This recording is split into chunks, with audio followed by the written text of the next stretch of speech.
Thank you.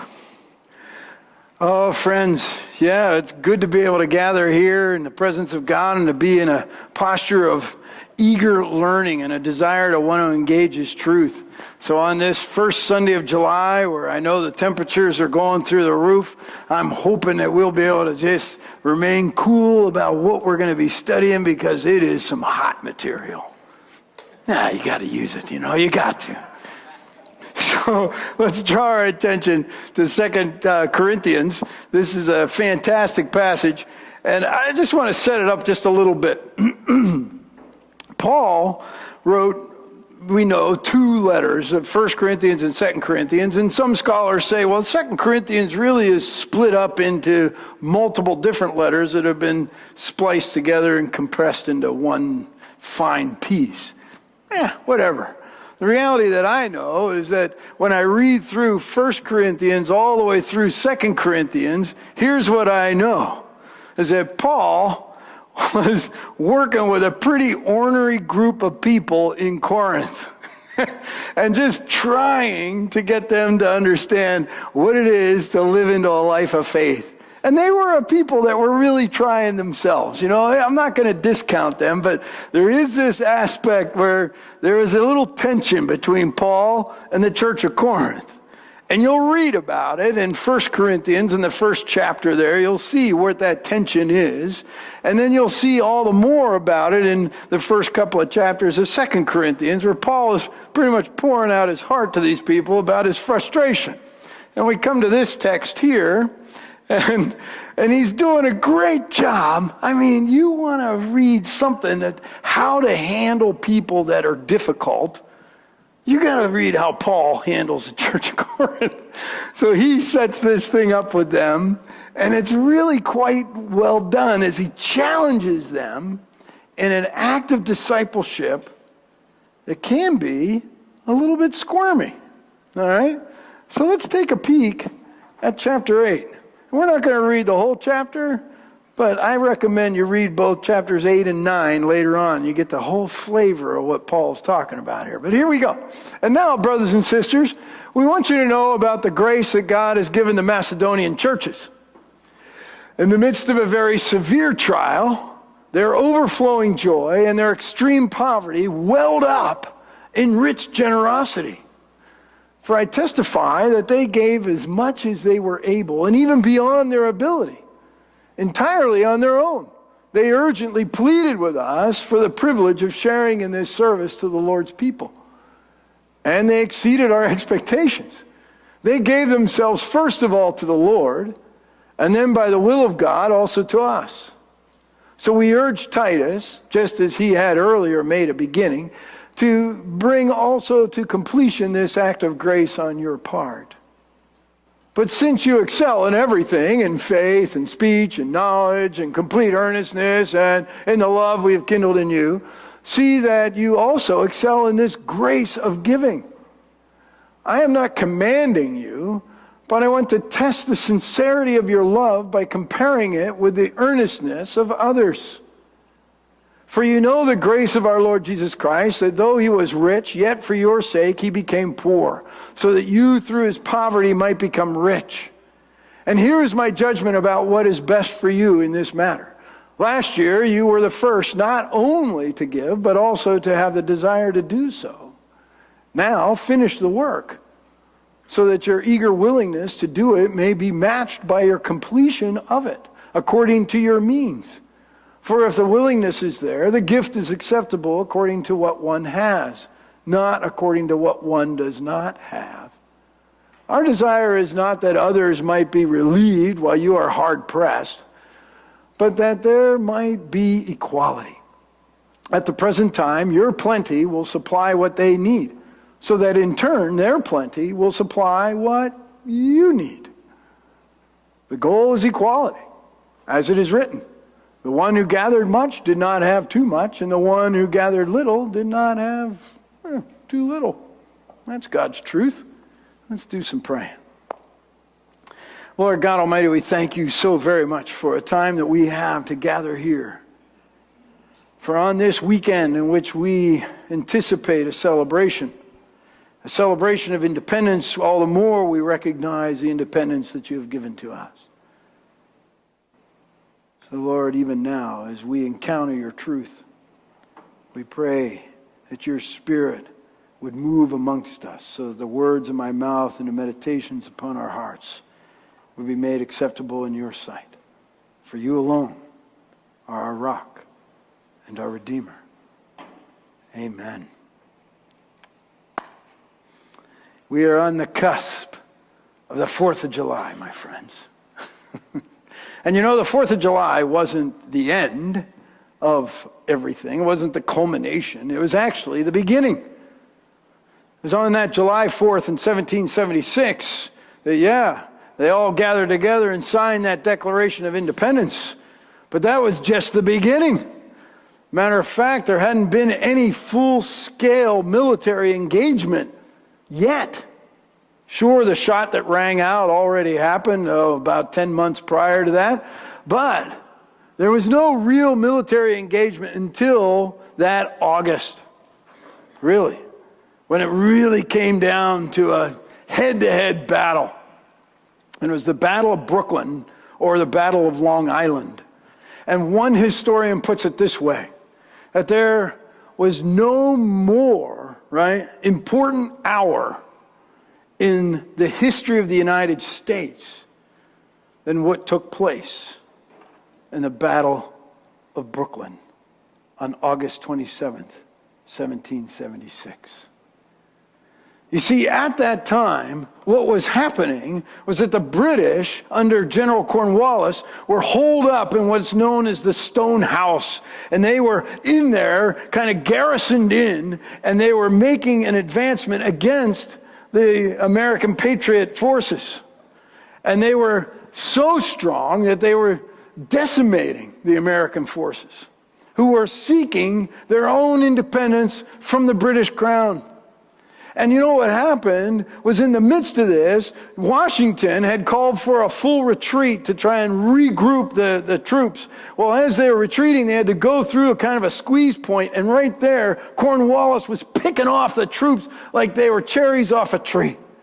And it was a disaster, absolute disaster that was happening, except for the fact that a few months prior, several men down from Maryland were moved by the vision that the original signers of the Declaration of Independence had transmitted. And they had been talking about it in the local pub. And they were sharing about what that vision is and how important it is for them as Americans to lay claim to this and to own that. One historian said that these men came from the finest flower of the families of the South. Now you got to think about that. That these men came from status, prestige, wealth, and even had a future ahead of them. And they gathered themselves together as an untrained militia to go up and offer their support to Washington and his troops. And they marched from Maryland all the way up into Brooklyn, where they knew that the battle had been raging and it was coming to an apex. And there, as they approached, an incredible thing took place as they saw what was happening. And they engaged into the battle. And it's because of what they did, they created enough of a distraction from the British that the British weren't able to focus their guns on the retreating army of George Washington, and they focused all their energy upon the Marylanders, and the Marylanders suffered 256 deaths that day. There were some 1,000 Americans that were engaged either in captivity or death on that battlefield. And sure, if you look in the books of history, they claim it as a British victory. But ultimately, it was a victory for the United States as we were able to get those forces back into the entrenchment across the East River and to be able to regroup and to later on have a massive victory against the British, to the point that we now today are able to celebrate the Declaration of Independence. That was the first military encounter. and an investment that everybody, those guys from the Marylanders, invested everything that they had, and some of them even to the ultimate thing that they had, for the sake of promoting this vision that brought about the independence of our lives here today. Huge, huge. One historian said that George Washington was looking through the spyglass across the East River to see what was happening, and tears were streaming down his face for the loss of these men, and also for the amazing inspiration that they were providing to the men of the investment that they were placing into the security of the larger battalion. He couldn't believe it. Amazing story. And so what does Paul do in our text here today? It isn't about a military conquest. It isn't about trying to defend through bullets and lead. But it's about an investment in a vision. And he uses the churches in Macedonia to be able to provide an inspiration to the church of Corinth. And as we look at that text, there's a spot in there where I say that it's Paul's writing with tongue in cheek. Or he says, oh yeah, you guys got it all figured out when it comes to your learning and to your expression of faith and blah, blah, blah. And he says, but there's this one thing. And it's the one thing in which he points that whole entire church of Corinth to seriously consider what the churches of Macedonia have been doing. What are these churches of Macedonia? Where are they anyway? Well, they're up in the northern reaches of the Aegean Sea, right on the coast there. That whole area of what would be known today as northern Greece. And there they had, it was the church of Philippi, the church of Thessalonica. These were some of those churches that were part of Macedonia. And what does Paul write about these churches of Macedonia? He says, listen, my friends here in Corinth, you think you got your act together and you got it all going on. There you are. You're the big cosmopolitan city right there on the isthmus where transportation and commerce goes through you and creates this dynamic place, this vibrant city where things are happening, and you are, so erudite and you know all things and you engage in philosophical discourse and you think that you're better than anybody else in the world. This is the attitude that the people of Corinth had. And Paul lays them low a little bit, with a little bit of compassion. It's almost like with a velvet hammer, because he loves the church of Corinth, but he's frustrated with them at the same time. Because there's points where you'll read through and they'll say, and Paul writes, yeah, I know I'm not like one of them super apostles. A great orator, blah, blah, blah, like so-and-so. He keeps getting hammered by the church of Corinth that he's not quite as up to snuff to their expectations for their, fine ways of living. And so Paul says, here's the deal, people. You've got all this. You've got it working out, don't you? He says, but let me tell you about the churches of Macedonia. Because they have invested in a vision for ministry and how it can happen for the sake of the gospel of Jesus Christ, to go out across the world and to invest in the church of Jerusalem that was just a church trying to send out apostles and disciples and ambassadors for the sake of God's truth. And the church of Macedonia, as it's written in 2 Corinthians, was suffering severe affliction. We're not quite sure exactly what kind of affliction they were suffering, but they were really up against it. Seriously hurting. And it went on and said they were suffering from extreme poverty. They didn't have much. They didn't have 2 pennies to rub together from the sounds of it. And so when it came time, they're like giving of themselves to Paul. They were giving everything, and even to the point where you get the sense that Paul and Titus are saying to them, you guys, you got enough problems. Don't worry about it. You're going to be fine. This is good. Just do what you're... No.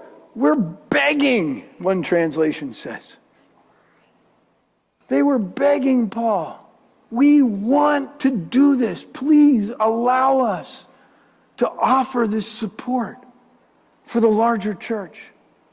Don't cut us off from being able to be engaged at this level. And Paul said, fine. That's great. And they gave of their lives.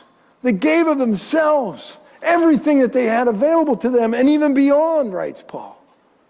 And he says, you want to know why? It wasn't because Paul, gave them the thumb screws to do so.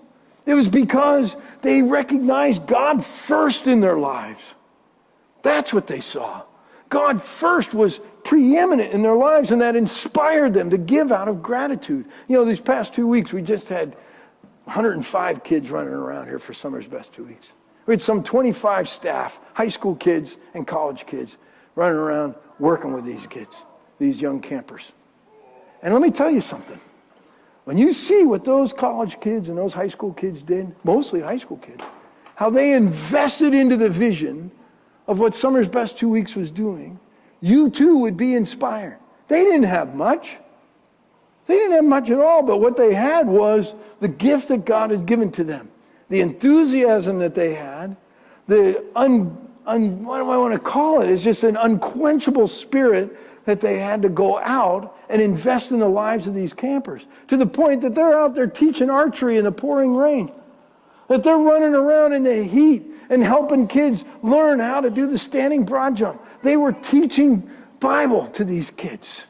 They were playing games with these kids, doing skits, they're singing songs, they're eating lunch with them, they're camping out, eating lousy pancakes the next morning. And all of this, they did it because they had a passionate desire to share of this abundant joy that couldn't be squelched, that couldn't be contained, to infect the lives of those campers that were there so that they would know the love of Jesus Christ. This is what they gave of themselves. This is what they did. And it was inspirational to anybody who saw it, even to the point that one camper had tears rolling down his eyes last Friday and said, why can't it be Summer's Best 10 weeks? This is what it is. A full engagement into a vision of how you show the love of God so that people's lives are transformed to understand the essence of that joy. And this is what Paul goes on to tell the church of Corinth. He says, listen, my friends, look, it's Jesus himself who made himself poor so that we might become rich. You go, wow, this is huge. I remember a time when I was in college, and it's absolutely inspired me to this day. I was in college, and I had conviction, and you guys know this, some of you, that I was going to ride my bicycle across the country, just to do it. And then along the way, I encountered the ministry of Habitat for Humanity, and I said, you know what, I'm going to do it for Habitat. That's what I'm going to do. And so with that, Habitat invited me down. Millard Fuller invited me down to be with him. So I spent a whole week being trained by Millard Fuller and his staff because I was going to be a one-year volunteer for Habitat, helping launch Habitats across the country, supporting Habitats, being a fundraiser and a PR guy for the nascent projects across the U.S. And so I did that. Had a great time, hanging with Millard every day. And one day, Millard and I were out for a walk in Americus, Georgia, and there we were. We're walking up to what anybody else would think is a tool shed, a tar paper shack in the middle of a dirt field about 40 feet off this road. And there's nothing. There's just dirt everywhere in this tar paper shack. And Millard and I are talking away, and we're walking up to this thing, and he says, yeah, I want you to meet somebody. I said, okay. We're walking up to this shack, and he goes, yeah, she lives right in here. And we walk up under the stoop, 3 steps, and there's the door, and next to the door is a plaque. It says, please knock, we're too poor for a bell. So we knock on the door, and this bull rope doorknob, that's all they had, kind of slid open, slid through the hole in the door and pulled the door open. And there was this elderly man with a big smile on his face welcoming us into his home. And as you stepped into the house, it was February in Americus, Georgia. And as you stepped into the house, you could see that here's this bed that had a big sheet of plastic over it and a bunch of clothes on it and a bare light bulb just hanging from the ceiling, dimly lit. And we walked around that bed and we came into the back room, and it's the only room with heat and had a wood-burning stove in it. And there we were, an elderly woman sitting in a beat-up old recliner watching on this teeny little color TV, The Price is Right. And there are plaques hanging everywhere in this room. And we walk in, and there it's toasty warm in that little room, a little space about the size maybe of this stage, maybe smaller, this part of the stage. And we sat in there, and we had a conversation, and Millard was sharing with her the vision of the ministry and what was happening even for her. And in the midst of that, he says to her, you know, at the end of this week, there's going to be a roof on your new house. And she was so ecstatic. It's like, no way. And then Miller went on and told the woman and said, you know, why don't you take Ted around and show him your place? Well, it didn't take much. We got up from that room and we walked into the kitchen, and there in the kitchen there were no cabinets no cabinet doors on the cabinets, except one set of cabinets had doors with a lock on it. And we walked through the kitchen and we stepped over a hole in the floor that dropped straight down to the dirt and into this other room. Again, there's a hole in the ceiling, a bed with plastic over it, and bed, clothes on it, and a bare light bulb that hung down. And this is where they lived ever since she was a little girl. And she was about, 65, 68 years old at this point. And she's telling me about her house and the stories that she had growing up in this home. And then turned around, and Millard was in the midst of it saying, Ted, why don't you tell her what you're about to do? And so I was telling her all that I was about to do, spend a year biking across the country, raising money for Habitat for Humanity. And she says, hey, I want to do something. And Millard and I stopped. She says, yeah, just wait a minute. And she goes into the kitchen and she pulls out a set of keys and reaches down to that cabinet and unlocks the lock, opens it up and pulls out the purse. Reaches in, pulls her wallet out. This is 1984. Opens up the purse, pulls out a $5 bill and gives it to me and says, I want to support the work that you're doing to help somebody else get a house.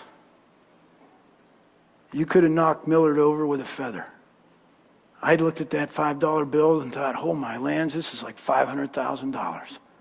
And I put it in my pocket, and we walked out of there later on after having a time of prayer, and Millard said, Ted, do you realize how much she just gave you? I said, yeah, that's like $500,000 right there. He goes, that's about right. I said, well, here it is, man. This is the first $5 helping the work and the ministry of Habitat for Humanity. You want to talk about the Macedonian churches? I'll talk to you about that woman in Americus, Georgia. You want to talk about who we are as she invested into the ministry of what was a vision of how to transform lives through the good news of Jesus Christ and how he is able to bring hope. And I'll point to that woman and I'll point to the Macedonian churches just like Paul did, because they gave, and they gave so because they wanted to, not because they were compelled to, not because somebody thumbscrewed them into doing it.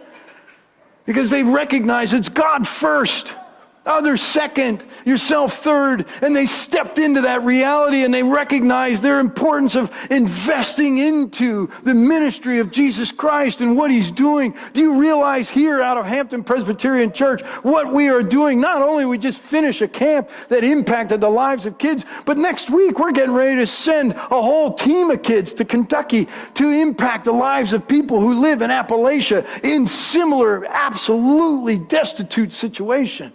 Not only that, are we sending students off up into New Wilmington Mission Conference where they are going to encounter the missionaries that we support.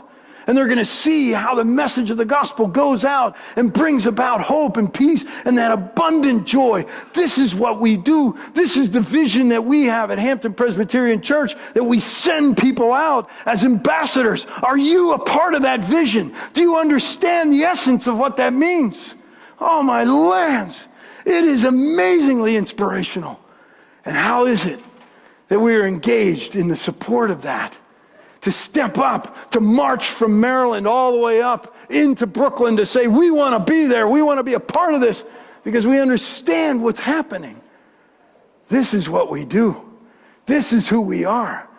And the good news of Christ goes out and lives are transformed. And we recognize not only on this Independence Day weekend that we are free to be able to celebrate democracy as we understand as an experiment here in America, but all the more we're freed because there is one who made himself poor so that we could become rich. Oh, friends, yes, on that night when Jesus was betrayed and when he was with his disciples in the upper room, and staring out at all those guys who invested into the ministry of Jesus. And yeah, they didn't get it right. You know, they didn't have it quite right when they started out. That's for sure. And none of us have it quite right. Some of you may be Macedonians and others of you may be Corinthians.